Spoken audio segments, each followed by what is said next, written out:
Chapter 14. The sudden termination of Colonel Brandon's visit at the park, with his steadiness in concealing its cause, filled the mind and raised the wonder of Mrs. Jennings for 2 or 3 days. She was a great wonderer, as every one must be who takes a very lively interest in all the comings and goings of all their acquaintance.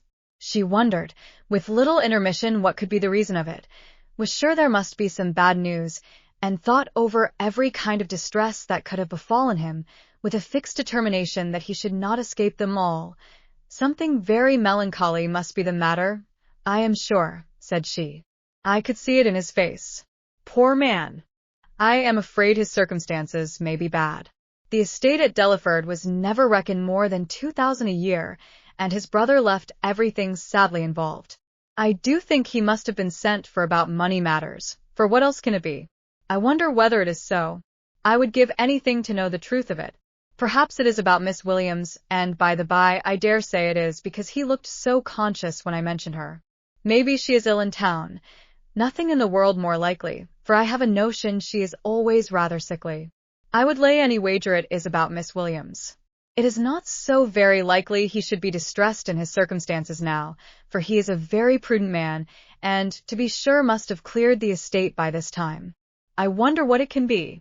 Maybe his sister is worse at Avignon, and has sent for him over.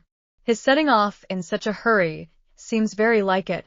Well, I wish him out of all his trouble with all my heart, and a good wife into the bargain. So wondered, so talked Mrs. Jennings, her opinion varying with every fresh conjecture, and all seeming equally probable as they arose. Eleanor, though she felt really interested in the welfare of Colonel Brandon, could not bestow all the wonder on his going so suddenly away, which Mrs. Jennings was desirous of her feeling, for besides that the circumstance did not in her opinion justify such lasting amazement or variety of speculation, her wonder was otherwise disposed of. It was engrossed by the extraordinary silence of her sister and Willoughby on the subject, which they must know to be peculiarly interesting to them all. As this silence continued, every day made it appear more strange and more incompatible with the disposition of both. Why they should not openly acknowledge to her mother and herself what their constant behavior to each other declared to have taken place, Eleanor could not imagine. She could easily conceive that marriage might not be immediately in their power, for though Willoughby was independent, there was no reason to believe him rich. His estate had been rated by Sir John at about 600 or 700 a year, but he lived at an expense to which that income could hardly be equal, and he had himself often complained of his poverty. But for this strange kind of secrecy maintained by them relative to their engagement, which in fact concealed nothing at all, she could not account, and it was so wholly contradictory to their general opinions and practice, that a doubt sometimes entered her mind of their being really engaged, and this doubt was enough to prevent her making any inquiry of Marianne. Nothing could be more expressive of attachment to them all than Willoughby's behavior. To Marianne it had all the distinguishing tenderness which a lover's heart could give, and to the rest of the family it was the affectionate attention of a son and a brother. The cottage seemed to be considered and loved by him as his home.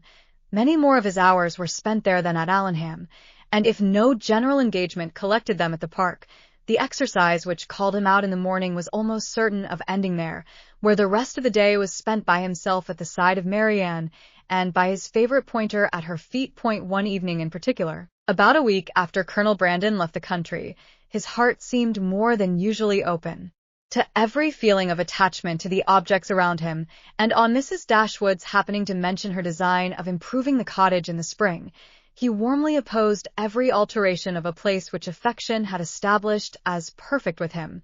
What, he exclaimed, improve this dear cottage? No, that I will never consent to. Not a stone must be added to its walls, not an inch to its size, if my feelings are regarded. Do not be alarmed, said Miss Dashwood. Nothing of the kind will be done, for my mother will never have money enough to attempt it. I am heartily glad of it, he cried. May she always be poor, if she can employ her riches no better. Thank you, Willoughby. But you may be assured that I would not sacrifice one sentiment of local attachment of yours, or of any one whom I loved, for all the improvements in the world. Depend upon it that whatever unemployed sum may remain, when I make up my accounts in the spring, I would even rather lay it uselessly by than dispose of it in a manner so painful to you. But are you really so attached to this place as to see no defect in it? I am, said he. To me it is faultless. Nay, more, I consider it as the only form of building in which happiness is attainable, and were I rich enough I would instantly pull Coombe down, and build it up again in the exact plan of this cottage. With dark narrow stairs and a kitchen that smokes, I suppose, said Eleanor. Yes, cried he in the same eager tone, with all and everything belonging to it, in no one convenience or inconvenience about it, should the least variation be perceptible. Then, and then only, under such a roof, I might perhaps be as happy at Coombe as I have been at Barton. I flatter myself, replied Eleanor, that even under the disadvantage of better rooms and a broader staircase, you will hereafter find your own house as faultless as you now do this. There certainly are circumstances, said Willoughby, which might greatly endear it to me, but this place will always have one claim of my affection, which no other can possibly share. Mrs. Dashwood looked with pleasure at Marianne, whose fine eyes were fixed so expressively on Willoughby, as plainly denoted how well she understood him. How often did I wish, added he, when I was at Allenham this time 12-month, that Barton Cottage were inhabited. I never passed within view of it without admiring its situation, and grieving that no one should live in it. How little did I then think that the very first news I should hear from Mrs. Smith, when I next came into the country, would be that Barton Cottage was taken, and I felt an immediate satisfaction and interest in the event, which nothing but a kind of prescience of what happiness I should experience from it can account for. Must it not have been so, Marian? Speaking to her in a lowered voice. Then, continuing his former tone, he said, and yet this house you would spoil, Mrs. Dashwood? You would rob it of its simplicity by imaginary improvement. And this dear parlour in which our acquaintance first began, and in which so many happy hours have been since spent by us together, you would degrade to the condition of a common entrance, and every body would be eager to pass through the room which has hitherto contained within itself more real accommodation and comfort than any other apartment of the handsomest dimensions in the world could possibly afford. Mrs. Dashwood again assured him that no alteration of the kind should be attempted. You are a good woman, he warmly replied. Your promise makes me easy. Extend it a little farther, and it will make me happy. Tell me that not only your house will remain the same, but that I shall ever find you and yours as unchanged as your dwelling, and that you will always consider me with the kindness which has made everything belonging to you so dear to me.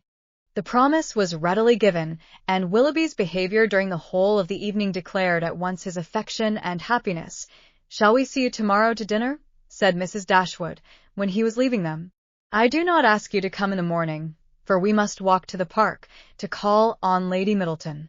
He engaged to be with them by 4 o'clock.